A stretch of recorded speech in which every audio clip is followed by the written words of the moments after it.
Bem-vindos e bem-vindos ao nosso canal Teoria Social Latino-Americana. Para quem não me conhece, eu sou Rafael Seabra, professor de Ciências Sociais Latino-Americanas na Universidade de Brasília. Hoje eu vou trazer aqui uma apresentação de um ensaio do Leopoldo Sea, um filósofo, cientista social mexicano, importantíssimo, né?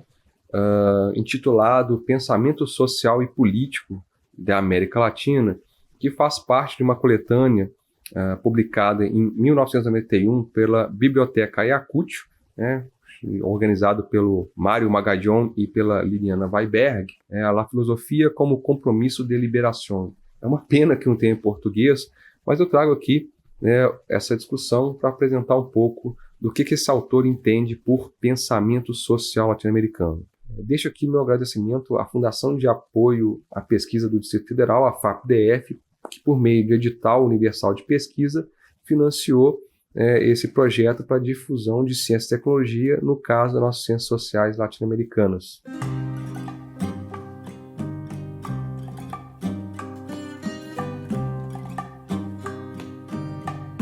Bom, eu estou com um livro aqui que eu acho que é o único dele que está traduzido ao português. Eu não vou comentar esse livro em específico, na verdade são duas obras, né? Está aqui contido o discurso desde a marginalização e a barbárie, e também você tem a filosofia latino-americana como filosofia pura e simplesmente.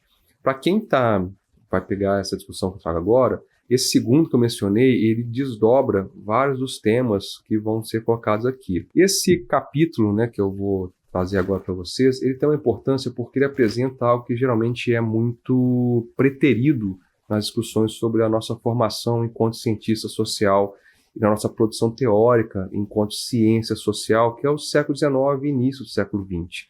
Quando a gente estuda ciências sociais, geralmente a gente parte daquele momento de profissionalização e institucionalização das ciências sociais e esquece todo o resto. E aí quando aparecem algumas teorias, ou pelo menos um conjunto de ideias ali nos anos 90 e 2000, que se apresenta como uma originalidade enorme de descolonização, apaga essa história porque considera ela de uma forma meio que essencialista, como se todo mundo que estivesse ali fosse um branco crioulo dominador, logo ele é um colonialista e ele é um membro da colonialidade. O que não é bem verdade, porque são autores que têm uma genialidade e antecipam e são inclusive superiores em alguns argumentos a essas pseudociência que a gente vê surgindo aí nos anos 90 e início dos anos 2000. O ponto de partida desse capítulo, que eu vou colocar o PDF na descrição do vídeo para quem quiser, ele tem algumas páginas, coisa de 20 páginas mais ou menos, é que ele passa pela caracterização do que é o pensamento latino-americano. E ele segue uma linha aqui do José Gauss, que é um espanhol que residiu no México, fugindo da arbitrariedade e da repressão no momento da Revolução Espanhola, e que depois acaba se tornando uma guerra civil. O México recebe muito desses intelectuais, artistas e demais figuras espanholas ali nos anos 20 para 30, né? E aí, seguindo a linha do José Gauss, ele tenta trabalhar a ideia de circunstância, que também é do Ortega y Gasset, americana, que basta o fato de a gente estar numa realidade e tentar pensar sobre ela, a gente já está começando a constituir uma espécie de filosofia própria, porque ela vai ter que encontrar soluções próprias para as quais aquela constituição original de uma filosofia herdada da Europa, por exemplo, ela não dá mais conta. Então a gente já parte do pressuposto de que essa própria investigação sobre a realidade circundante, ela já tem vários elementos de originalidade e de uma forma de pensamento, de filosofar e de ciência social própria. É isso que ele traz nessa herança do José Gauss de uma forma bem sintética. E aí existe uma questão que ele levanta nesse texto, que é justamente essa preocupação pela realidade que é própria, mas que ela não surge simplesmente por um desejo espontâneo dos americanos. Ela está dentro de um sistema, de um circuito que eu acho muito importante nessa obra, é que a realidade muda. Então ele faz uma análise ancorada em condições materiais, em condições objetivas, em que depois de 3 séculos de colonialismo espanhol e português, houve uma tendência a tomar certas expressões de pensamento emprestado, ou seja, a gente não era incentivado a pensar por nós mesmos, embora existissem críticas. O sistema colonial nunca foi um processo completamente tranquilo, vários levantes aconteceram ao longo desses 300 anos, mas existe uma mudança ali um sistema mundial, no século XVIII especificamente, que começa a mostrar que tem uma necessidade de se pensar diferente. Então, a América não passa inocentemente por esse processo, ela acaba se envolvendo ou sendo envolvida nele por fazer parte do sistema mundial. E é isso que é interessante desse nascedouro das nossas ciências sociais, aqui no caso a gente está chamando de pensamento, né, social, que ela surge num momento de crise de um modelo civilizatório, uma realidade em que Portugal e Espanha torna-se cada vez mais notório que estão se tornando regiões marginalizadas e atrasadas, né, nesse processo de formação da história mundial. Então ele inclui, e isso é muito importante, essa formação do nosso pensamento, da nossa teoria social, na mesma temporalidade histórica que os países centrais. Por quê? Porque a gente faz parte de um ciclo ampliado de revoluções burguesas. A gente parte de uma realidade, de uma era das revoluções. E não é só o CEA que levanta essa questão. John Lynch, que é um historiador inglês muito interessante, outro historiador, Manfred Kossock, também, alemão, coloca essa tese para a gente.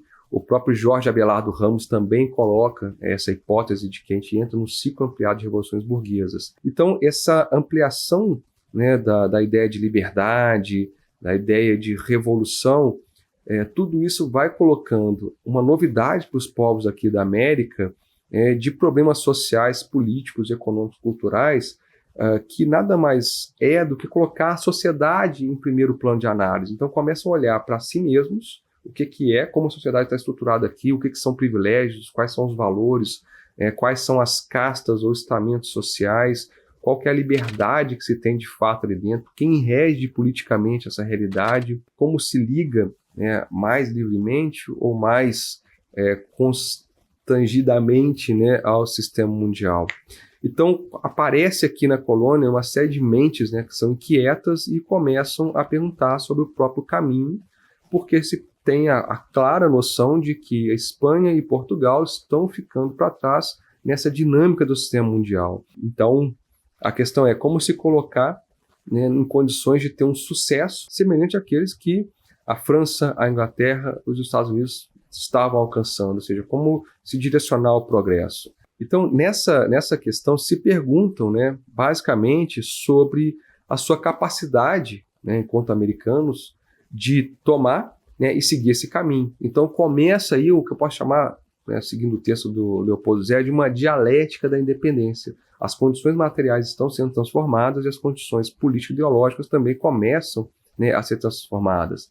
E a pergunta fundamental aí para poder saber o seu próprio caminho é justamente se perguntar, né, sobre a sua humanidade, né, e quais as possibilidades sobre a afirmação da nossa humanidade nos abre enquanto povos americanos.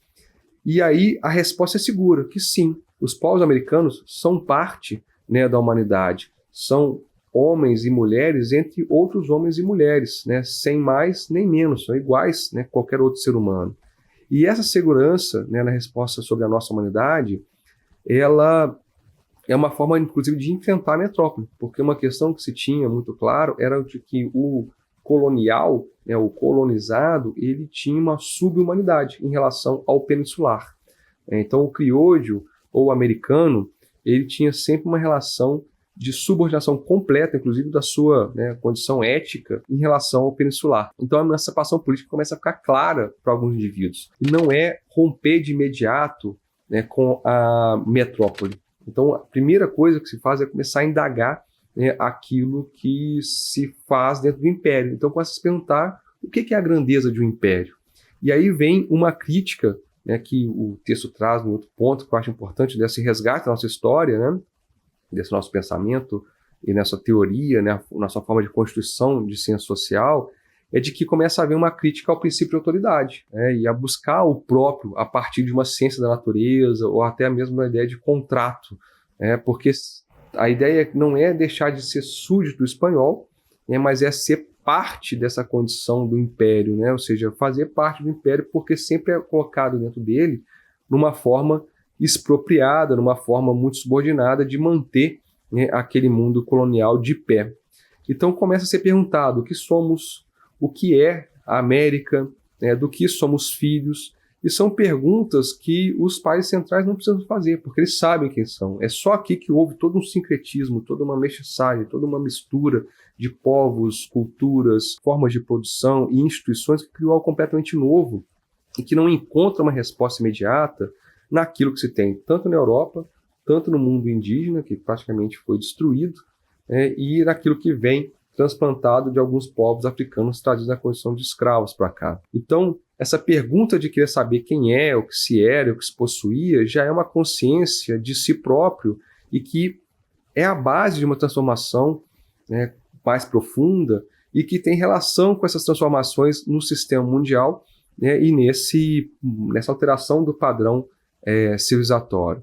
Então, essa nova ciência que vai chegando, principalmente o pensamento iluminista e outras concepções de ciência, faz com que aquela ideia, né, aristotélica tomista, que explicava, né, o sistema imperial, seja questionado, né, ou seja combinado. O Leopoldo Zé vai chamar isso de ecletismo, com os elementos, né, dessa filosofia iluminista. Então, são as mesmas ideias que vão dar fim, né, às velhas teocracias europeias, né, ou seja, ao próprio absolutismo, que vão penetrar na Espanha e vão chegar para cá, aqui na América, principalmente a partir de clérigos, mas também pelo sistema, né, mercantil. Um conjunto de obras são compradas e são lidas, né, principalmente pelos filhos dos crioulos, latifundiários e mineiros aqui na América.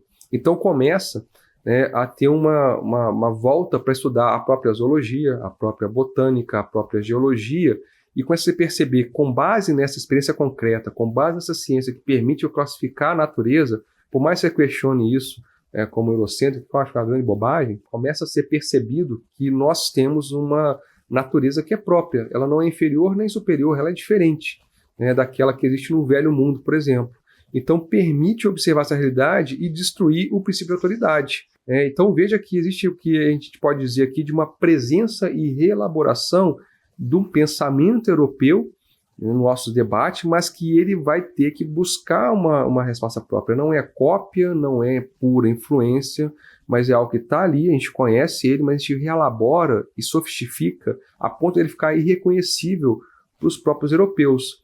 É isso que, por exemplo, o Hugo Achugar ele vai chamar de balbucio teórico, porque como a gente pega e digere, né, ou canibaliza, vamos dizer assim, o princípio da antropofagia, essas teorias, e transforma em algo completamente diferente, embora o nome seja o mesmo, é sempre visto que a gente faz uma má teoria, porque a gente não soube copiar, a gente não soube entender aquilo que o europeu diz, quando na verdade é tudo ao contrário, né? A gente está exatamente pegando aquilo que é possível, aqueles materiais mais avançados, para tentar entender nossa realidade à nossa maneira. Então isso é constitutivo das nossas ciências sociais. Então essa crítica ao princípio da autoridade é importante, porque ela vai ver, por exemplo, vai considerar em alguns autores de que não se trata de negar a Deus ou de se negar um princípio, né, real, por exemplo, né, de uma monarquia, mas dizer que existe uma construção de um consenso, de uma convenção.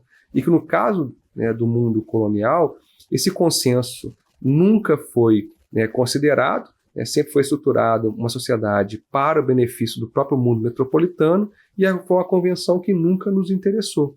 Então isso faz com que o império seja sempre distorcido.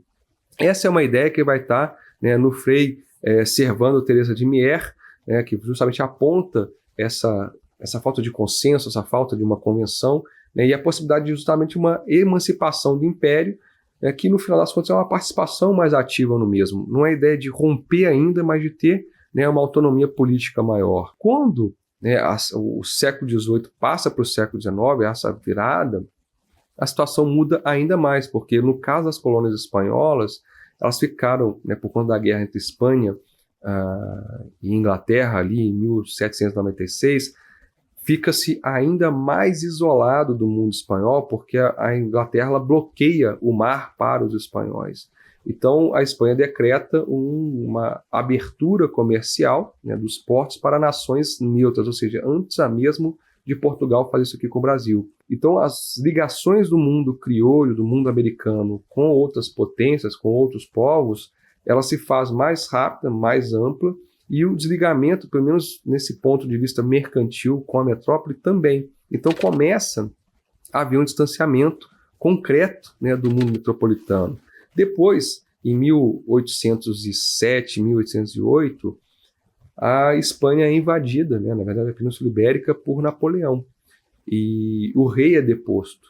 Então a gente tem, no caso aqui da América, não só a crítica à autoridade, mas de repente aquela única autoridade que se considerava legítima, que era o imperador, desaparece. Então você tem uma espécie de vazio de poder, em que as juntas vão ser construídas, juntas de governo, no caso, primeiro na Espanha, primeiro em Sevilha, depois em Cádiz, e essas juntas elas começam a defender, não só da invasão francesa, mas tentar manter, pelo menos minimamente coeso, o mundo colonial com o mundo metropolitano.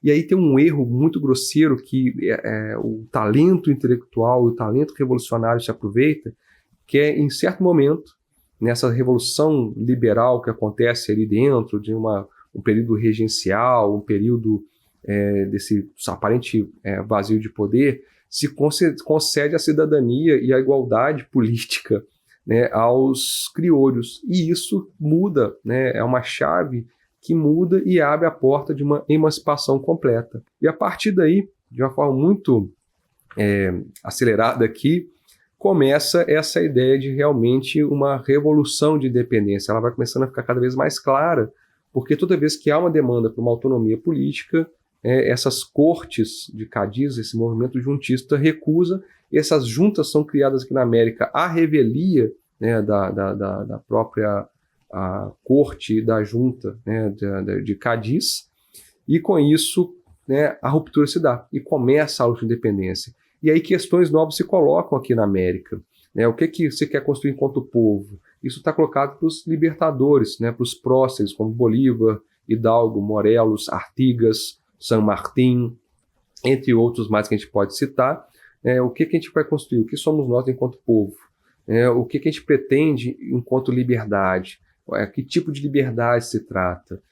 Que tipo de ligação com o sistema mundial teremos? A gente vai se manter unido ou separado? É um sistema centralista, é um sistema federalista? São uma série de questões, né, que, de novo, combinam o ecletismo teórico, né, com aquela realidade, e a ideia é justamente caminhar em direção à autodeterminação dos povos.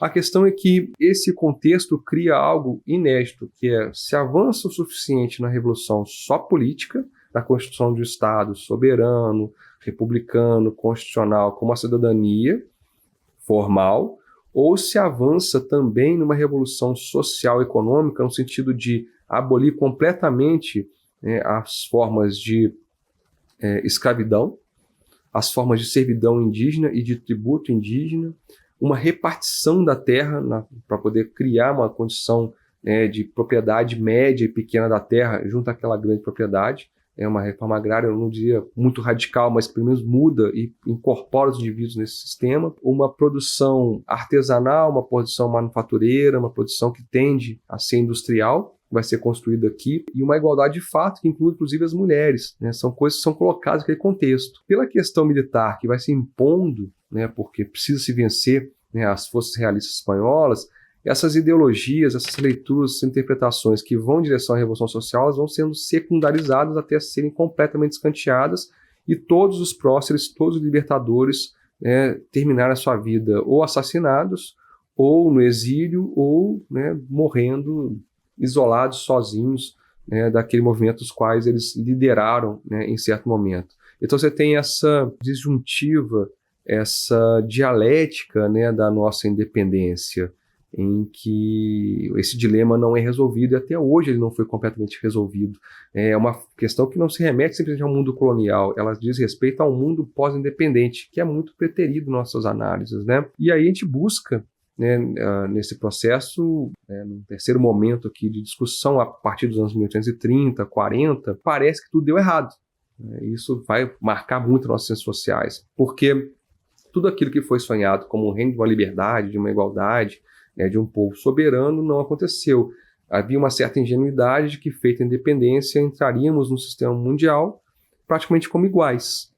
E quando esse processo se deu, o que foi construído para nós foi uma dependência. Não tinha um caminho alternativo. Os países centrais demoraram muito a reconhecer as independências. A Espanha, por exemplo, só vai reconhecer a independência de alguns países aqui nos anos 1850, ou seja, 30, 40 anos depois de realizada essa autonomia, né? Então houve essa ingenuidade, e algo que era mais ou menos previsto por alguns, né, o Simão Bolívar já indicava isso em vários momentos, de que era possível cairmos numa sociedade militarizada, em que o poder militar se confunde com o poder político, e isso criaria instabilidades, criaria fragmentações e fragilizaria essas jovens nações e geraria algo que ele chamava de uma aristocracia do dinheiro e uma aristocracia militar se impondo na vida nacional. E foi exatamente o que aconteceu. Então, aquele otimismo que havia com os processos de independência, ele começa a se tornar uma espécie de pessimismo, pelo menos um choque de realidade, que faltou algo.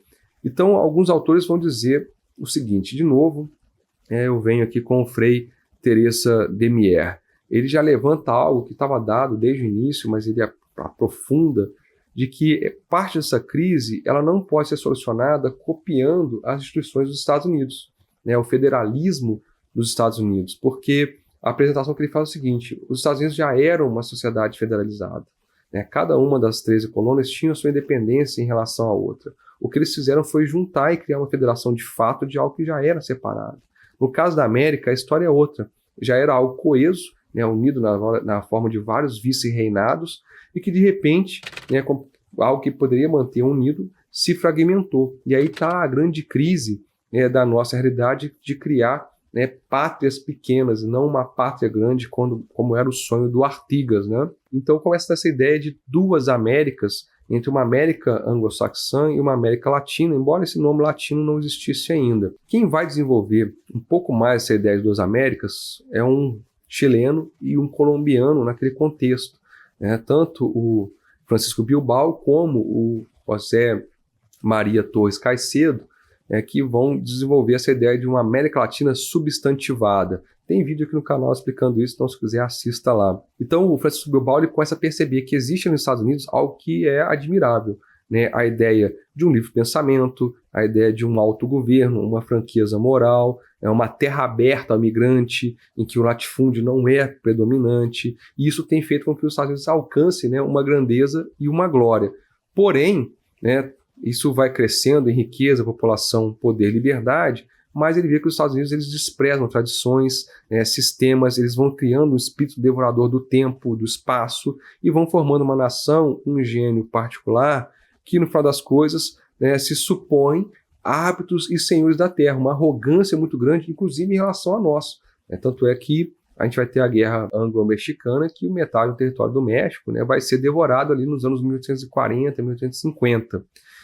E aí ele vai lembrar o seguinte, mas mesmo quando a gente olha para esse mundo estadunidense e tem uma certa inveja, ele lembra algo que eu acho que é muito importante, que os Estados Unidos não tinham abolido a escravidão, enquanto, por exemplo, o Chile aboliu a escravidão em 1823, eles estavam exterminando sistematicamente seus povos indígenas, e aqui, com toda a crítica que se faça, não foi tão sistemático assim, houve em algumas regiões um certo respeito, apenas uma condição não tão desfavorável, e também não universalizaram a liberdade, eles particularizaram para si mesmos, então virou uma aristocracia, uma república oligárquica, é o que os Estados Unidos tinham. Então o Bilbao lembra isso. Então ele se pergunta o que dá para assimilar, ou seja, ele acha que dá para combinar os dois mundos dessas duas Américas. Então são vários autores que vão tentar olhar por que dão, mas não vou dizer errado, mas por que tantos novos conflitos, tantas novas questões foram surgindo. Então existe agora uma pergunta que ela volta ainda mais diretamente para a nossa sociedade, mas entendendo como é que ela está organizada, como é que ela está estruturada, quais são os instrumentos psicológicos, educativos, formativos, para aquela sociedade ela poder sair de uma condição de anarquia e de barbárie para alcançar plenamente o progresso. Isso já são questões bastante sociológicas. Então você vai dar espaço para obras como Facundo, do Domingos Sarmiento, investigações sobre a influência da conquista e do sistema colonial espanhóis no Chile, do José Victorino Lastarria, e o próprio Francisco Bilbao, que eu já citei, o Juan Bautista Alberdi, Esteban Echevarria, Juan Montalvo, uma série de intelectuais vão começar a se perguntar, de uma forma bastante próxima a uma sociologia, na verdade não, uma forma sociológica, o que é essa nossa sociedade. E aí existe algo que vem marcado, que é exatamente esse pessimismo por conta de uma militarização por conta do caudilismo como um fenômeno que é desagregador daquelas sociedades, porque a norma, a lei, o rigor, a racionalidade, tudo isso vai perdendo espaço para aqueles elementos mais personalistas que fragilizam, né, uma formação nacional. E aí o que se diz naquele contexto, de uma forma muito resumida? Que existe uma herança que, a partir dessa herança, esses elementos que eles vão dizer de feudal, mas não é uma replicação do mundo feudal europeu aqui, vão continuar, e que essa herança ela não foi superada pela primeira emancipação, que foi a emancipação política. Existe uma herança mental, cultural, que ela é bárbara e que ela é herdada do mundo espanhol. Então a gente tem essa ideia de civilização e barbárie, né, nessas dialéticas, né, colocadas entre o bárbaro e o civilizado, de uma herança que tem principalmente essa orientação, né, do mundo hispânico, mas que também tem algo do mundo indígena e da própria presença do mundo africano aqui, e que faz necessário uma espécie de revolução moral, intelectual e mental para que a gente, né, faça a segunda emancipação. E aí vem uma ideia de uma pedagogia cívica, de uma educação nacional, que se pergunta como educar, que tipo de sujeito criar, e que a intenção era criar exatamente um tipo individual, um tipo de indivíduo novo, mais adequado a instituições políticas, econômicas, sociais que tinham feito com que aquelas nações, como os Estados Unidos, França e Inglaterra, tivessem uma posição privilegiada e avançada, no progresso mundial. Então era buscar, a questão liberal mais do que uma utopia, mas como uma realidade. Só que tem um porém aqui. Todas essas perguntas que vão caminhar em direção a uma convergência com o positivismo, não o kantiano, mas o spenceriano, do Herbert Spencer, junto, com as teorias evolutivas de Charles Darwin, embora ele nunca tenha feito, esse tipo de teorização, a apropriação que ele fez dela, isso caminha para uma alienação mental, que é muito curioso, e um desprezo pelo próprio povo. Acho que esse é o grande problema dessas teorias e dessa presença e essa reelaboração do positivismo aqui para superar esse estado de anarquia. Então vai buscar um instrumento educativo para conseguir chegar a uma ordem, distinta do que se queria, do que se tinha de fato, e é um problema porque nunca se pergunta sobre a dependência, nunca se pergunta pela estrutura econômica de fato, nunca se enfrenta o sistema latifundiário, o sistema concentrador, e em alguns casos se enfrenta até mesmo a igreja, mas uma forma que não é completamente adequada para transformar a estrutura social. Então o Leopoldo Oséia, e eu não tenho muito mais tempo para desenvolver, mas eu deixo aqui o convite à leitura, ele vai apresentando esses pontos para mostrar como é que a evolução, do nosso pensamento, a nossa história enquanto teoria social, ela é rica, ela é dinâmica e ela está sempre relacionada com a nossa realidade concreta. E não tem que causar espanto o fato de que é uma teoria, é uma construção intelectual interessada em transformar a realidade objetiva. Ninguém aqui está teorizando para escrever um livro simplesmente para poder convencer os outros de que é muito inteligente ou para fazer um currículo Lattes. A discussão aqui é de formar a nação, é de um projeto político. E isso é muito importante nas ciências sociais. O Darcy Ribeiro falava algo, em América e Civilização, que eu acho muito importante, de que os povos contentes consigo mesmos, aqueles países centrais, eles podem fazer uma ciência social completamente desinteressada, simplesmente saber o que é mais interessante, ou o que é prazeroso, enfim, do ponto de vista intelectual, porque eles praticamente estão resolvendo as questões fundamentais deles, os problemas deles são de outra ordem. Nós somos povos descontentes com a nossa própria história, nós temos tantas questões a serem solucionadas que não faz sentido uma ciência social desinteressada. Ela tem que ter, sim, um interesse em transformar os problemas do subdesenvolvimento, os problemas do atraso, os problemas da dependência. Tudo isso são questões urgentes para nós e que precisam ser retomadas. E isso está na raiz das ciências sociais latino-americanas, ali no século XIX. Simão Bolívar, Simão Rodrigues, Francisco Bilbao, Torres Caicedo, Sarmiento, Alberdi, José Martí, Arguedas, quem mais eu posso citar? Rodó, todos são indivíduos que estavam preocupados com a vida pública e que gostavam do seu próprio país e que gostavam da América e tinham a sua maneira, cada um deles. Você pode questionar um, criticar o outro e enaltecer um terceiro, mas todos eles tinham esse elemento comum e que isso é muito importante para as ciências sociais, que é tentar transformar a nossa sociedade de uma forma soberana, de uma forma que os nossos interesses estejam de fato. Isso é uma sociedade que tenda mais à igualdade, a uma liberdade, né, que é uma promessa que existe e que é uma possibilidade sim, né, que os nossos fazimentos eles estão no futuro. Então, recomendo muito a leitura desse texto. Eu vou colocar o PDF dele na descrição do vídeo aqui. E como eu sempre digo, a gente fica por aqui hoje. A América Latina existe, a América Latina insiste.